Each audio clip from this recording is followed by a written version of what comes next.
Good day, fellow Jersey Nerds, and welcome to episode 84 of the Jersey Nerds podcast. I'm your host, Ryan, and today on the Nerdcast, we're going to be talking about Stanley Cup championship hats from the 1990s. They were in their infancy, and it's going to be a deep dive through these interesting lids. We also have fake or authentic and throwback throwdown. Our returning champion, the St. Louis Blues 1970 white jersey, is returning, but it's got quite the challenger this week, so that will be interesting. And joining us for this journey into early championship hats are Beepo and Sean. Beepo, what's going on?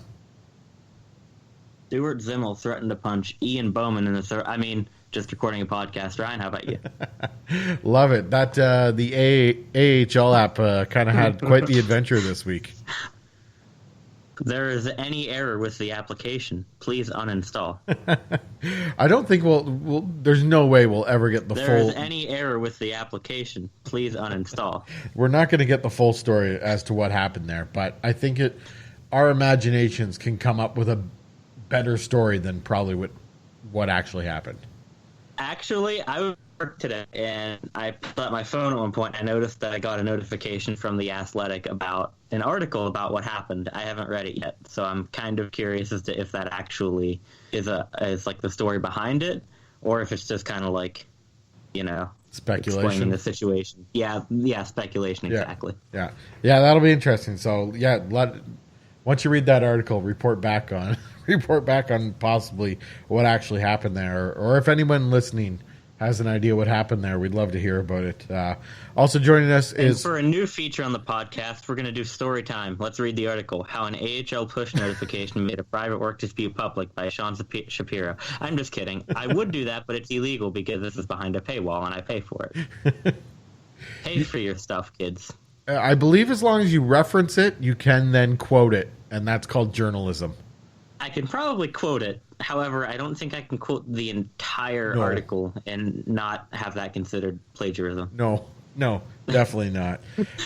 Just quote the entire article. This MLB broadcast cannot be reproduced or retransmitted without the express blah, blah, blah. Sean, I gave them credit. Well, that's fine then. That's fine. Sean's also on this podcast. Sean, what's going on this week? Garfield. Not a whole lot. I'll just be honest with you. What it do? We're back with the podcast. I'm rocking the Team Canada jersey from like 2012. Gorgeous thing. The old Nike Swift cut, man. I can't say I missed it. Yeah, I've never been a fan. I can't remember a Nike jersey that I've actually been a fan of, except...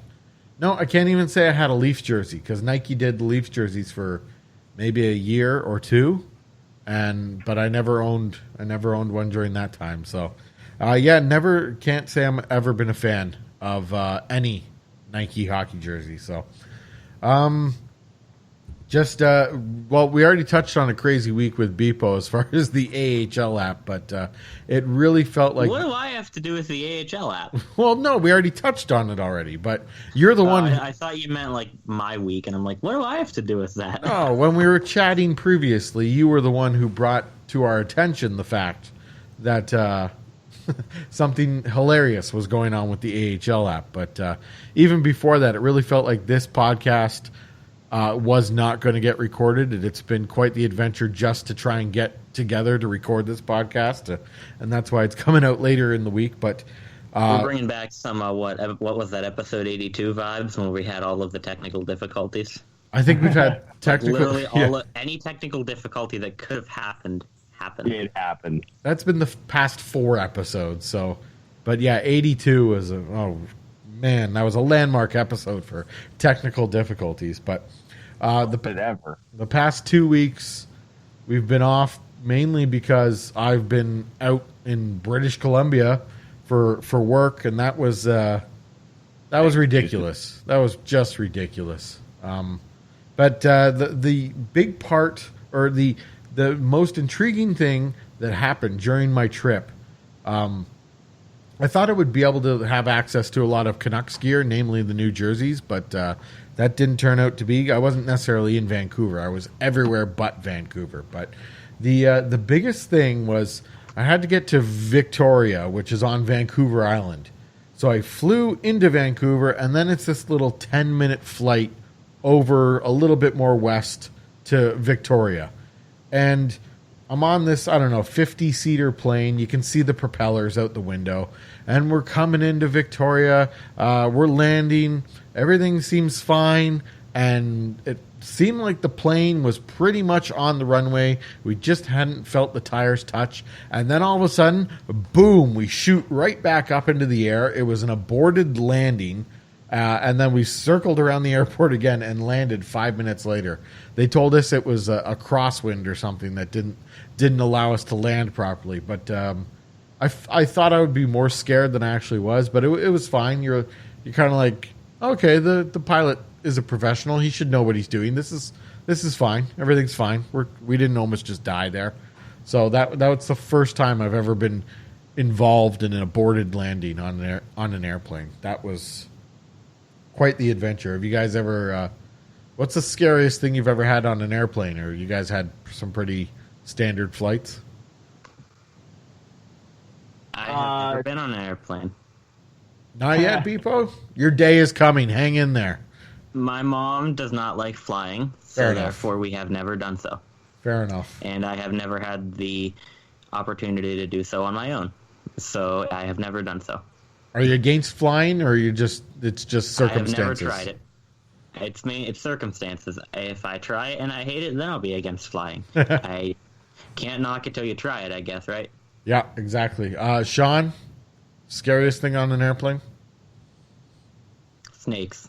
Well, this one time, the in-flight movie. No. In all seriousness, I have been part of an aborted landing before, and it was in St. John's from Halifax. This was actually like a month before I started writing for the blog, so back in the olden days of 2012. And for those of you who don't know, Newfoundland is very foggy, particularly at night. And we were flying in around like 9:30 that night. And the plane came down, and what happened was he didn't have a good enough view of the runway, so he pulled up. And he did that about 3 or 4 times. Oh, jeez. Yeah, because he couldn't get the angle right. Oh, my goodness. And, yeah. So by the first time, you're like, whoa, okay, this is new. And then by like the fourth one, you're like, God damn it. Yeah, maybe that's not the guy who should be flying the plane. You're just kind of like, just crash it. just crash the damn thing and get off. How did we end up with the guy on his first day flying a commercial aircraft? It wasn't the first day. It really was. The fog was that bad. Wow. Like, he literally had to go in blind. And he didn't tell us until after, but he took him 4 attempts. He had enough fuel for 6. Oh my goodness. How did a pilot make it through being blind? What he had to do was he had to get to where he thought that the landing lights on the runway, or at least the side of the runway, were. But how could he see it if he was blind? But he wasn't blind. You said he was blind. I said it was foggy. Sean, I know. You should know this by now. You should know. I'm going back. I don't know, people. You keep this up. I'm going back to Garfield.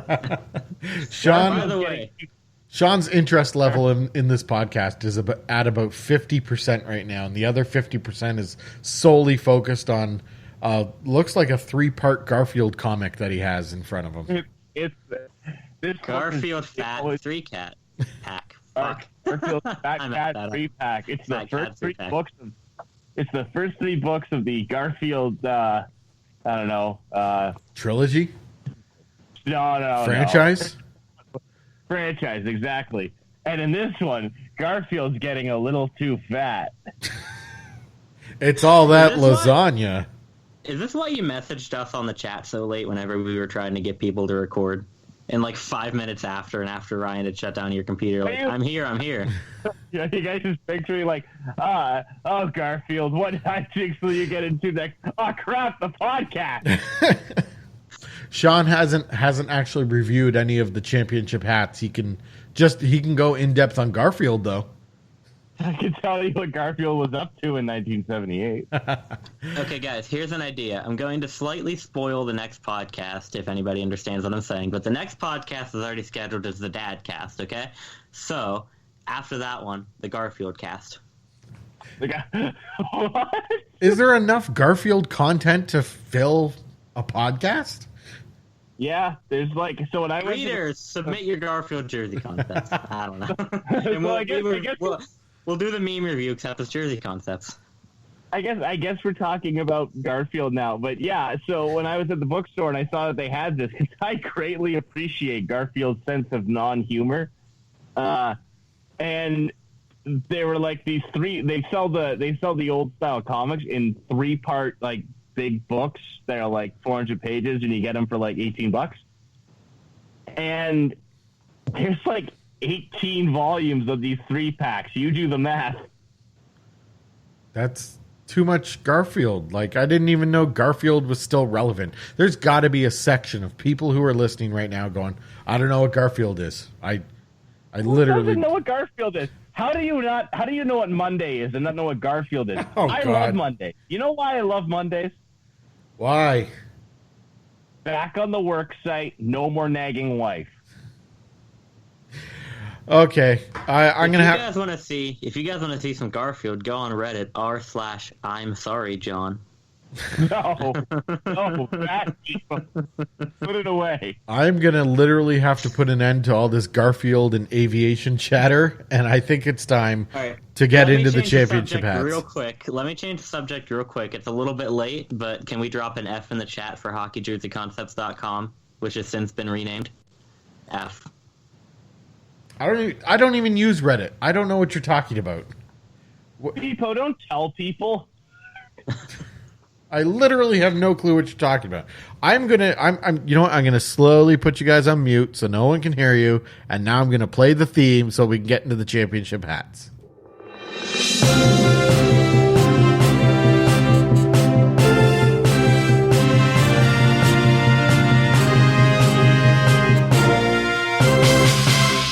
All right, so we're talking Stanley Cup championship hats 1990 to 1999. If you want to get a look at these hats, head on over to jerseynerdspodcast.com and you'll see the post. There's also a link in the episode description here so that you can take a look at each of these hats.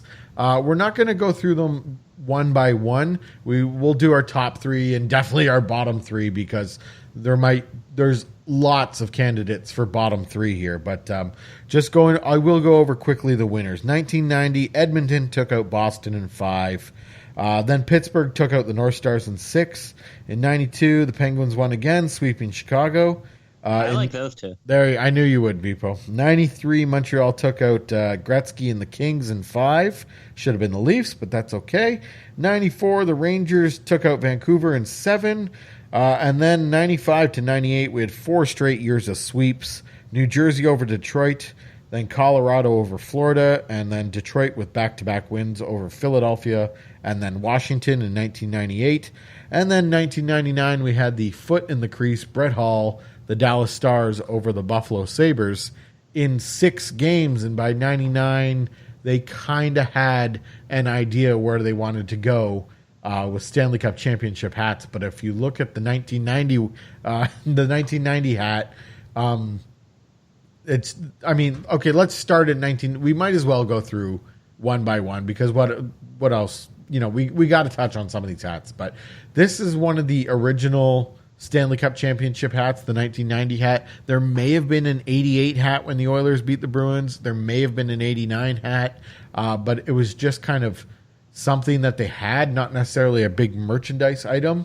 But I mean, this is as simple as it gets. I don't know what else there is to say about this one, but I mean, low expectations here, Sean. It's nice they had one. I'll just be honest. If they had, right? Like, that's all you can say. Beepo, I don't know if you can add anything to that. I think Sean nailed that perfectly. It's nice that they had one. I agree. And honestly, I'm just going to preface this whole segment on my end as saying that I don't know what to think about any of these hats, really. I don't have, any 90s nostalgia, considering that I was born in 98.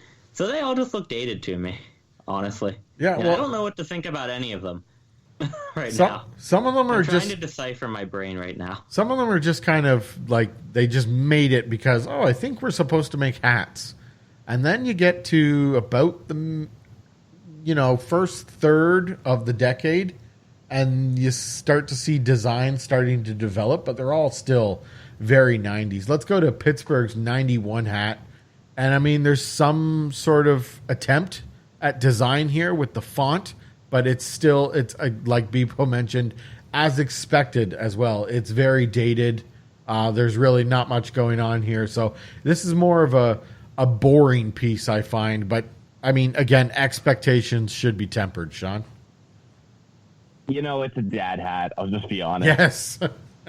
It's a typical hat, and a good dad hat at that. A dad hat. I think that they got it right in 92.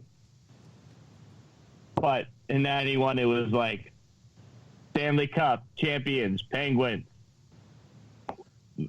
Yeah. So, Beepo, as a Penguins fan, if 91 and 92 hats were available for like $5 each at a secondhand store, would you pick them up, or just they have no value or no, you have no want for them whatsoever? Oh, I would definitely buy them, and whether or not I actually liked the way that they looked if I was wearing them, they would at least be a good collection piece, So yeah. I would definitely pick them up. I like them because I like the logo on them. Well, the 92 hat has definitely more of a design to it, and I really enjoyed the picture that I found where Mario, it's on Jersey Nerds, JerseyNerdsPodcast.com right now. Mario just looks stoned out of his mind. Yager looks nervous because he doesn't really know how to speak English. Judging from the half of the championship shirt that we can see in that photo, it looks pretty cool.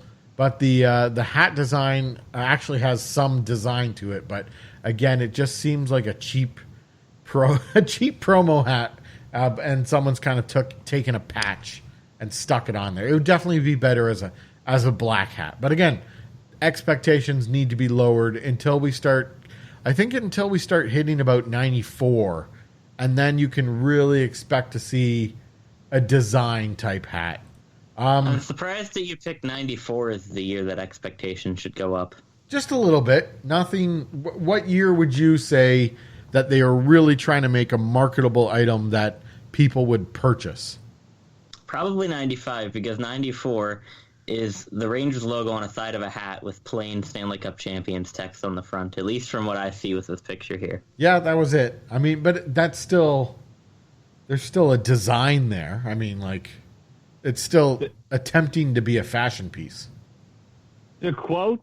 Look, I don't know anything about 90s fashion, so for all that I know, maybe that is high fashion in the 90s, so you'd know that better than me. What's that, Sean?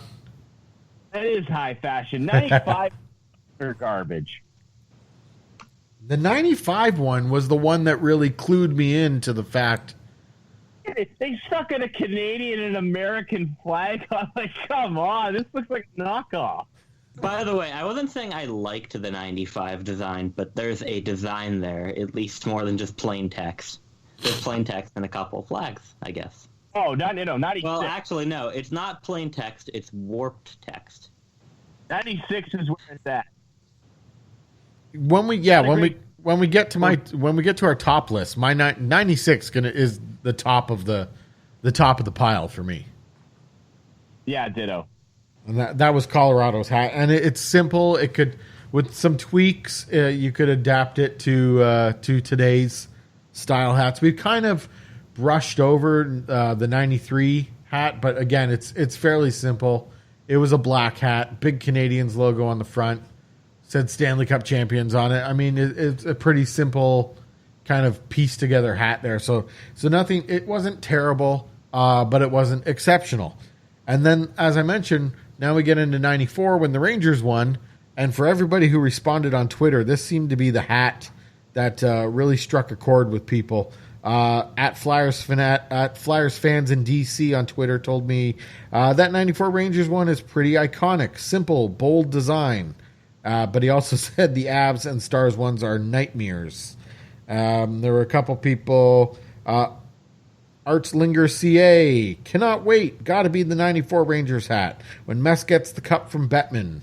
Hashtag etch. So the 94 hat seems to be fairly popular with people. I think that's more because of the moment, the Rangers finally capturing the cup after all that time, and Messier's celebration, the fact that it was a 7-game series. But still, like I mentioned, I think that was kind of the start of really trying to make a marketable design. But let's get to 95. Like I mentioned, this is the New Jersey Devils hat, and this was when I really noticed that they were kind of in your face, like this is an item that you can buy on the shelves. I don't know, Sean, you expressed your lack of desire for the flags on either end of the hat, but Beepo, thoughts on the 95 hat?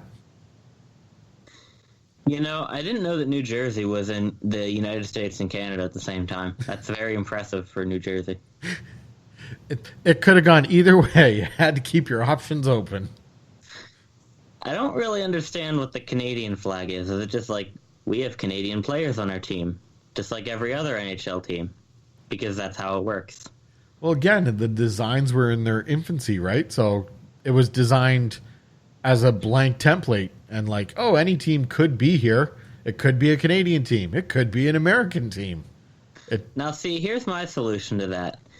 Just make it 2 American flags if it's an American team and 2 Canadian flags if it's a Canadian team. Unless they literally just produce the hats and then slap the logo on it after. That is exactly what they do. Well, okay, that makes sense then.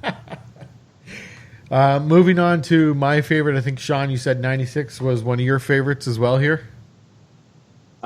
Yeah, not to give anything away, but 96 is one of my favorites, and let me tell you, like, no matter which one you pick, because you obviously have the locker room version, but then there's the one that features that Cup Crazy kind of font on it, and if that's more your style, then they have that.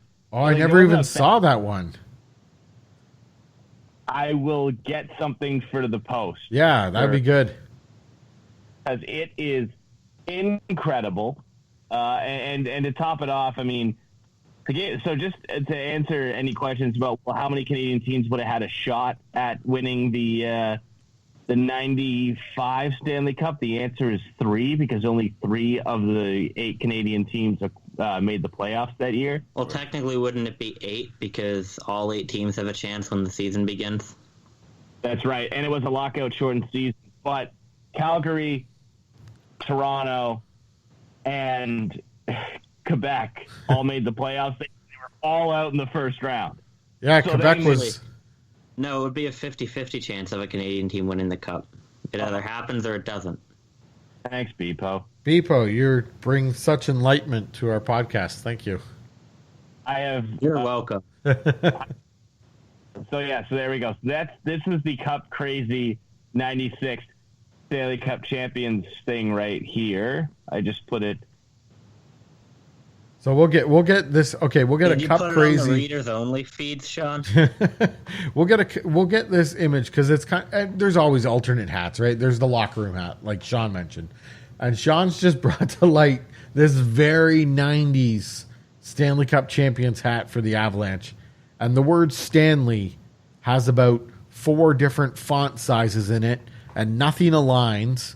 It's very 90s, and the word champions. Oh. Yeah, the word champion swoops up, going left to right, and of course the puck accentuates that swooping. It's like the SpongeBob chicken meme thing, whatever it is, with the text that you go between like upper and lowercase letters. I don't know what it's called. With the Stanley, with the word Stanley and all the different sizes of the letters. It just reminds me of that. And obviously in 1996 they had no idea that internet memes were going to be a thing. At least I don't think so. But that's just what it reminds me of now. It looks like a ransom note of a Stanley Cup hat. That's what it looks like. Moving on. Sorry, go ahead, Beepo. Give me your Stanley Cup or you will die. Alex Ovechkin. Give Cup. Give Cup. No, what was Ovechkin's line during the parade? Oh my goodness, he was we're not going to fucking suck this year. That was his all-time top line when he was hammered at the parade. And then, of course, he does it in his Russian accent too. So this has nothing to do with anybody being hammered, but I still like from this year what's a rub off means. Oh man, I still like that one. Absolutely, that was completely off topic, but it came to my mind earlier, so I had to say something. All right, let's move to maybe this. Okay, this is my worst of the bunch. Detroit's 97 championship hat. And we kind of have this like faux felt or suede type brim here. It's brown, and the button on the top of the hat is brown as well. And then they outline the word champs in bronze, but it's supposed to look like the brown. So this one is just god awful. And I don't even believe it shows the year as well. So this really could just been recycled year after year. I forgot this one. No way. Oh my goodness. This is another totally awesome dad hat right here. Yeah. This one's good. This is like the dad hat that you go, Dad, I'm taking your hat. Not like a dad, take this hat. All right, let's get to the 98 hat, which is pretty terrible. This might as well. This looks like something that comes with Microsoft Word, Windows 98 probably. It's a built-in templated design. We have two extremely generic hockey sticks crossed behind Stanley Cup champs, and then throw the Wings logo on there. And then, just because it's the late 90s, the brim of the hat is silver with a black outline. So this is a trash hat. I'm sure you agree, Sean. It's like it came out from Fanatics. Just throw some heathered gray on there, and all of a sudden you got a Fanatics championship hat. And I'm sitting here going like, literally, you said it perfectly. This came with this is a free with a case of beer hat. And then you just throw it away because you'll never wear it. Right? Like, who wears the guys that wear those? Trust me, they don't stop at the first case of beer, and it's not because they're collecting the hat. The silver brim looks like a really stiff brim. Like you're not going to be able to curve that thing. Which, if you like a straight brim, that's fine. That works for you. Beepo, this is your birth year hat. Does it represent your year well? I don't know. It kind of represents me well because it's just a flaming mass.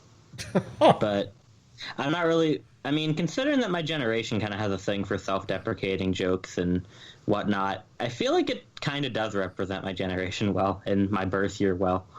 Because we all describe ourselves as exactly what this hat is. I also did not realize that was silver until you pointed it out, or like a reflective silver. Oh, yeah, it doesn't even make sense. I mean, it really is an awful, awful hat. I don't know if that makes more sense or the brown makes more sense. Detroit got a bad rap for their 90s championship hats. And especially considering if they won in 95, they would have been on that flag hat as well. So really would at least with the 97 one, I look at it and I'm like, okay, this isn't that bad of a design. And then I look down and then I'm just like, oh. The 97 hat looks like a hat that my grandpa would throw on to go fishing at his cottage. That's exactly what it looks like. You know what it looks like? It looks like a hat that the 1997 Stanley Cup champion Detroit Red Wings would wear. Or refuse to wear. I don't know. Oh, another knee slapper from Beepo there. Let's finish off the decade. The 99 Stanley Cup champions hat. Now we're starting to get into a lot of work with the font here. We actually see a Stanley Cup on the hat. There's some thought put into this. This drives me nuts because the big circle on the side of the hat, and it was kind of just like place the team's sticker. Whoever won the cup, just throw the sticker on the black patch there. This one is not a good end to the decade that was just trying to find its way. Sean? I can remember hats looking like this is the thing. This is like, and I don't mean that in the sense of like I remember 1999, but like hats looked like this for a long time after. I distinctly remember there being a few Leafs hats that looked like that, and a few just like. How was there a Leaf hat that looked like that? They haven't won the Stanley Cup since 1967. No, but like that Accurate. same sort of layout and that kind of sort of faux suede feeling on it. That was a style for a while. So yeah, Ryan, I'm a poet, didn't even know it. Yeah, no, like if this is where it started from, okay, cool. But like also, again, it's a dad hat. But the weird thing is like it's gonna be a dad hat when I'm, when I'm the one who's wearing the dad hat unironically.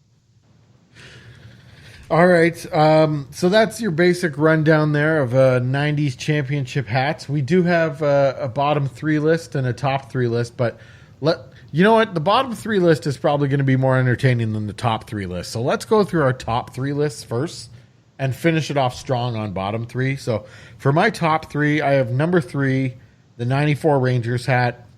Number 2 is the 95 Devils hat. And number 1 is the 96 Colorado hat. So 3 years in a row were the strongest hats for me. Sean, what's your top 3 list here? So at number 3, I got Pittsburgh's 92. At number 2, I got Red Wings 97. And at number 1, I got Colorado 96. Beepo? I think at number 3, sorry, I'll take the 92 Penguins as well. At number 2, I like the 1999 hat, sue me. Aside from that circle, at least for 90s, I like it. Compared to the rest of these hats, too. And number 1, going to be unanimous, the 1996 one. There you go. 96 Colorado hat. Not the Cup Crazy one. That is Cup Crazy. Yes, the Cup Crazy one. That's, you know how there's like gold? That's the platinum hat. That's the Lifetime Achievement Award hat.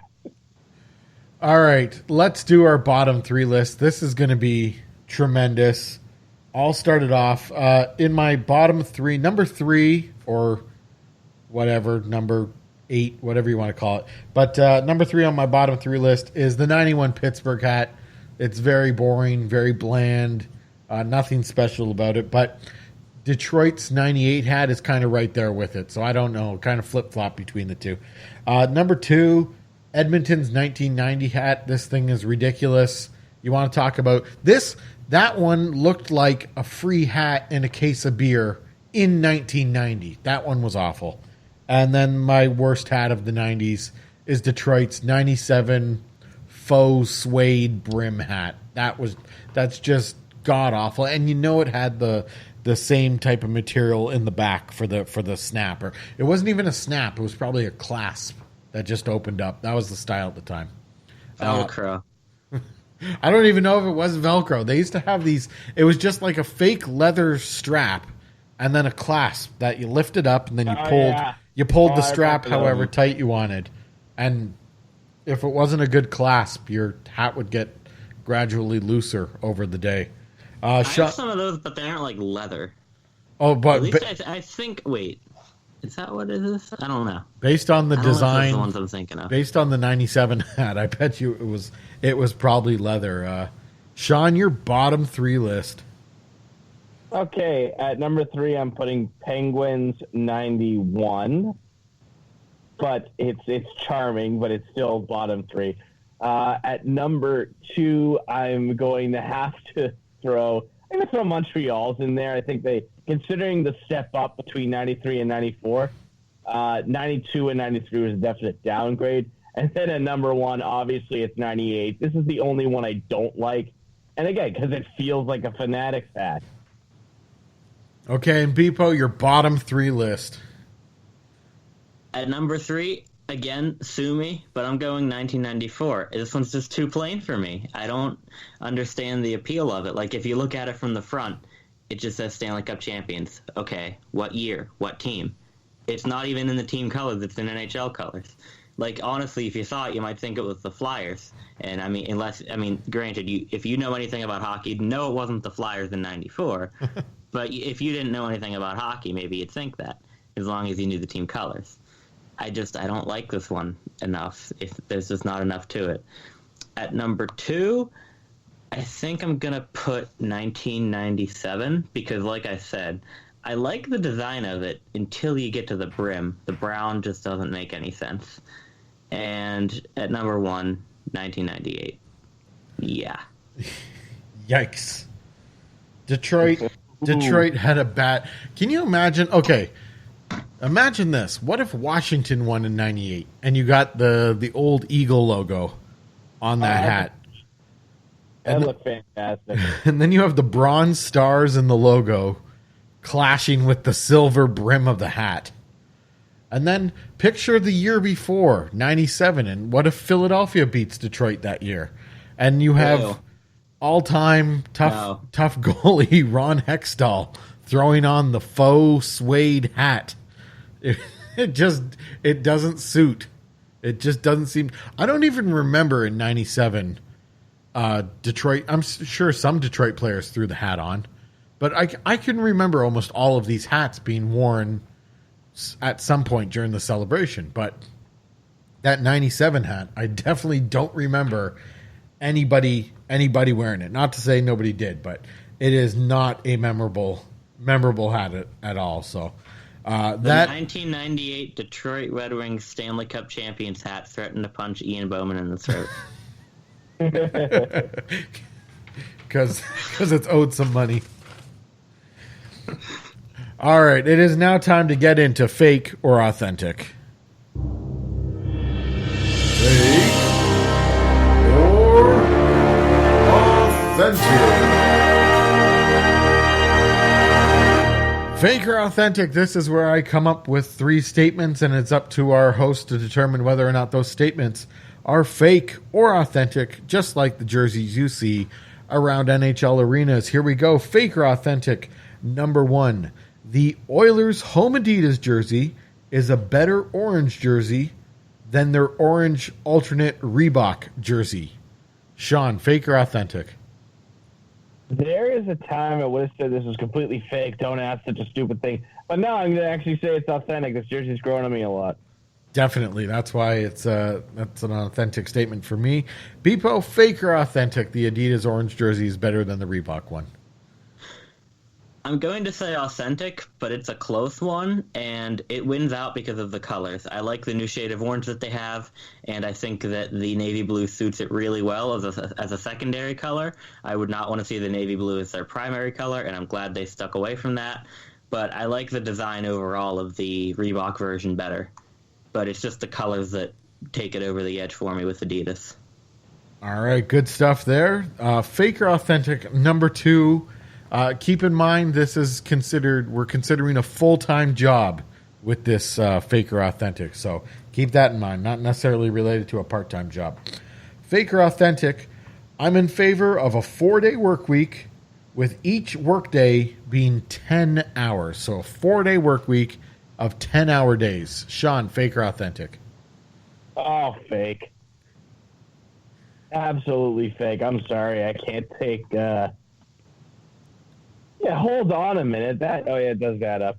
But where do we get the 3rd day? Can I pick where I get the 3rd day? No, every weekend would be a 3-day weekend. Yeah, but then, like, okay, so it's on the Friday or the Monday. Let's say a work week is a Monday to a Thursday. So every weekend is a Friday, Saturday, Sunday. Oh, definitely not then. No? No. I don't know. I would crank out 10 hours a day in favor of definitely 3-day weekend. I remember if I liked the job enough, totally. You might have to like your work, I guess. If you are just really like your job. If you're in an awful job, I guess 10 hours would not be your favorite thing or be healthy for you. Beepo, fake or authentic on this one? See, I'm kind of on the fence because of just what you said. It depends on what the job is, because with where I'm working now, I am currently outside doing carts, and I love it because the time just passes by for me. And I honestly, they're not allowed to do this because it's too much, but I offered to work 5 10-hour days a week, mainly just for the money over the summer here. But I offered to do that, and I would not have been opposed to doing 5 10-hour days with that. But whenever I'm inside, it's just, whenever I was inside, it was just a pain to get through every day, and I was just constantly counting down the clock. But even then, I think I'd still be willing to do 4 10-hour days and then just get 3 days off instead of only having 2 days off, but working many more days. So I'm just going to say authentic. Yeah, good choice. The kicker for me is the 3-day weekend. That would be just fantastic. You could really dig into a weekend if it was 3 days, and I'd be willing to put in the 10-hour days for that. Our final fake or authentic gets back to hockey. Fake or authentic, scoring a goal from the goal line with a snipe right over the goalie's shoulder, so perfect placement, is more impressive than a breakaway deke where you put the puck between your legs. Sean, fake or authentic? Depends on the player that does it. Well, for the example image on the website. Merrick, but like if it's Merrick Malik, whatever he does is God tier. So for the website on jerseynerdspodcast.com, the image we're using uses Alexander Barkov doing both things. So Alexander Barkov of the Florida Panthers. Okay, Patrick Laine. Whoops! Uh-oh. The Jets brass is going to come for me. I didn't praise St. Patrick. Kyle Connor. Okay. Yeah, here, my man, Kyle. Okay, if Kyle Connor snipes, like, let me put it this way: the image of the half ice shot has been tarnished by Robbie Shrimp. Because all I can think of is just getting a lucky bad bounce and it going in. But like, no, I'm not talking from center ice. I'm talking you're like right along the goal line, and you got to fire the puck over in that little space. Like, you know how the goalies go down to one knee. Wrong red line. Oh, okay. Yeah, it's from the goal line. Yeah, so with the goalie, it's like what Crosby did. I think he did that the one time. He's definitely done it. Crosby's done everything. I might be thinking of the one, at least in my head right now, where he banked it off of Lundqvist's head. That was a good one, too. I still remember. I know. I was at a college visit in Philadelphia. We were watching that in the hotel room, and I saw that. And I'm like, what the hell was that? How did he do that? My favorite kind of shot, and this is probably because I watched too much Brian McCabe, is the one-timer. Well, that has nothing to do with this fake or authentic. So no, it doesn't. It just understand that I'm only really impressed by a goal if it's just like I barely see it go in. But Deke, if I had to pick between the two of them. All right, between the legs, Deke. Beepo, fake or authentic, scoring a goal from the goal line with a snipe right over the goalie's shoulder is more impressive than a breakaway deke where you put the puck between your legs. I'm authentic on this one because everybody tries the between the legs one now. It's just, I mean, it's still impressive, but it's just something that everybody does. You don't see people, trying to, well, I mean, you do, but, it's not as common to see a goal where you snipe it over the shoulder. But get a bunch of people in a shootout challenge, and I almost guarantee at least somebody's going to try it, right? Yeah, it seems like everybody can put the puck between their legs, but a bunch of people can try to do that perfectly placed shot, and especially from right along the goal line, too. I mean, it's not like you're going far side and you can play the angle. You have to put a perfectly placed shot right along the goal line, short side, over the goalie's glove or block or whatever. But, yeah. Exactly, because, I'm not the best hockey player. I'm not awful, but I'm not that good either. And I could get a between-the-legs shot if I get lucky. I can shoot it between my legs decently, and if I get lucky, it'll go in. But it'll be a lot harder to get that odd angle shot from the goal line. Yeah, absolutely agreed.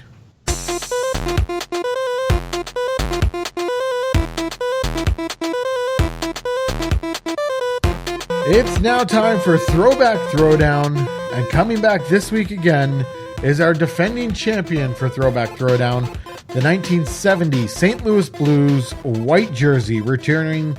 I believe this is for its 4th Throwback Throwdown. If it reaches 5, it's going into our Throwback Throwdown Hall of Fame, but it is going to be a tough one this week. I have chosen a classic jersey, and you can see both jerseys on jerseynerdspodcast.com right now, or you just click the link in the episode description to take a look at them. The St. Louis Blues jersey is going up against the 83-84 green Hartford Whalers jersey with Pucky the Whale on the shoulder patches. So, again, you can see both jerseys on hockeyjerseyconcepts.com. The St. Louis Blues jersey, white jersey like I mentioned, blue and yellow stripes on the arm and the sleeves, and then the unique shoulder yoke striping. The Hartford Whalers jersey, do I really need to describe it to you? Probably not, but I will anyway. Green jersey, blue stripes on the arm outlined in white, and that is repeating on the hem. You have Pucky the Whale on the shoulders, and then the classic Hartford Whalers logo on the chest, front and center. So, Beepo, we'll let you go first on this one. Who are you picking as the winner this week, and maybe a brief explanation? Well, we've already heard my explanation on the Blues, but in case you're listening for the first time, it's a nice jersey, but the shoulder yoke's a little bit too busy for my liking. But again, I think I've picked it in multiple weeks. I don't remember which ones we've done each week at this point, but it's still a nice jersey. For the Whalers one, I gotta pick it. It's a really nice jersey. I own it. Granted, it's the Adidas version that Carolina just wore, and unfortunately, that one does not have Pucky on it. Pucky is great. Gotta praise Pucky. And for a while, the inconsistency on this one bugged me until I realized that it actually isn't inconsistent. And the stripe thicknesses are the same and everything. There's just one less blue stripe on the arms, and that's it. Other than that, it's a green jersey, and we don't see many of those. You guys know how much I love color, and that gives it the win for me. All right, Sean, St. Louis or Hartford, who are you taking and why? Oh, so St. Louis has been doing this a while, and it is a great jersey, but I mean, you look at the Hartford jersey and you go, no, you're good, but you're not that good. And then just over the shoulder, it's like, there he is, gracefully sitting there, like a whale stuck on a shoulder of a hockey jersey. It's Pucky. It's your old pal Pucky. The man, the whale discredited. The NHL dropped him. The Hurricanes refuse to acknowledge him on their jersey. They invite him to the thing, and they can't even get him on the jersey. And yet he's still smiling away. Pucky is the true symbol of resilience, and that is why he gets my vote today. I am voting pro Pucky. You're Pucky 2020. You're a pro Pucky. Pucky's a pro. Well, we are going to have a new champion this week because when we put the vote out to the readers via Twitter and on jerseynerdspodcast.com, it was a resounding 100% result for the new champion, the 83-84 Hartford Whalers green jersey. I'm also throwing my vote for behind the Hartford Whalers jersey. So they sweep the defending champion for games. For the first time in Vegas Golden Knights history. I was wondering if you're going to do that this podcast, and there you did. You did. So the Hartford Whalers are our new Throwback Throwdown champion. It was a good run by the 70s St. Louis Blues jersey, but our new champion is the Hartford Whalers jersey. And now, because I brought on such a tough challenger for the Blues jersey, it'll be interesting to see which jersey could possibly knock off this Hartford Whalers jersey as the current champion. So we'll have to start thinking. Whalers. There's not even a chance that the New England Whalers jersey is going to defeat this one. We put Pucky against we put all green and white Pucky against green, yellow, and white Pucky. It's an all Pucky battle. Pucky. All Pucky. Who's the best Pucky?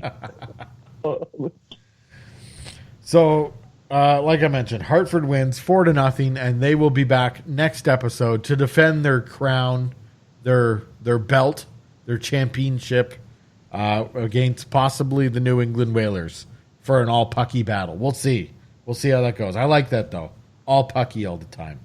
Do you think if Kawhi Leonard were the Hartford Whaler, do you think this championship would have made him stay? If Pucky won? Do you think Pucky would have convinced Kawhi to stay in Toronto? Oh. Pucky could have convinced me of anything. But as soon as you said Kawhi Leonard and Pucky the Whale, all I can think of now is Pucky doing the Kawhi Leonard laugh.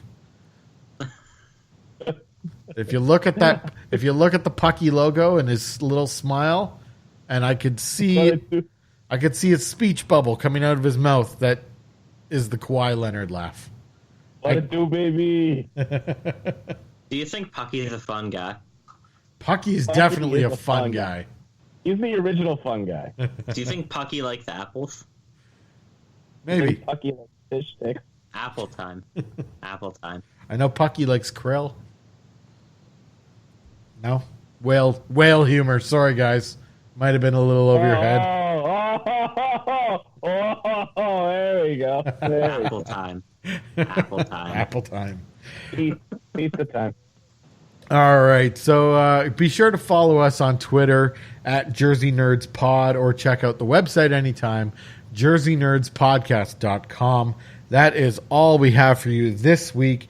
So be sure to subscribe to the podcast and rate us on iTunes, Apple Podcasts, whatever the hell it's called. That helps us out. And of course, when you subscribe, you'll get notifications when new shows are posted. Thanks to Sean and Beepo for joining me this week. And thank you to all the Jersey Nerds for listening. Goodbye, everybody.